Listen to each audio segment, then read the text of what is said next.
तेलंगाना के जगीतियाल असेंबली हलके के बीरपुर में रुकने असेंबली डॉक्टर संजय कुमार के हाथों Kalyan Lakshmi chief minister relief fund के चेक्स और खवातीन में बदकम्मा साड़ियों की तकसीम अमल में आई।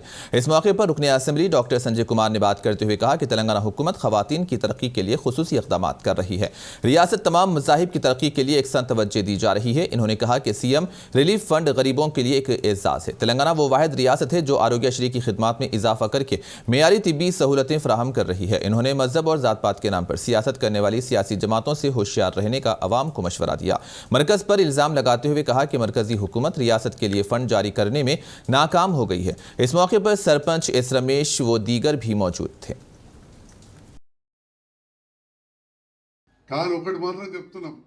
సంతోషం సంతృప్తి ఉన్నది। ఒక మారుమూల గ్రామంలో కూడా ఇయాల పార్క్ ఇచ్చిన గొప్ప వ్యక్తి మన కేసీఆర్ గారు।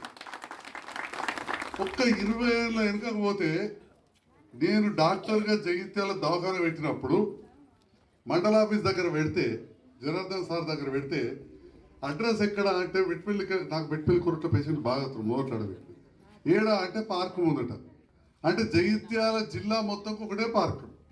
అది కూడా ప్రభుత్వం పెట్టింది కాదు, రోటరీ క్లబ్ అనే స్వచ్ఛంద సంస్థ పెట్టిన పార్క్। దాన్ని మున్సిపల్ స్థలంలో పెట్టి మెయింటైన్ చేసింది। ఒకటే ఒక పార్క్। ఇవాళ జగిత్యాల జిల్లాలో 380 గ్రామాలు ఉంటే 380, రాష్ట్రంలో 12,687 గ్రామాలు ఉంటే 12,687 పార్కులు ఏర్పాటు చేసిన ఘనత మన కేసీఆర్ గారిది కాదా?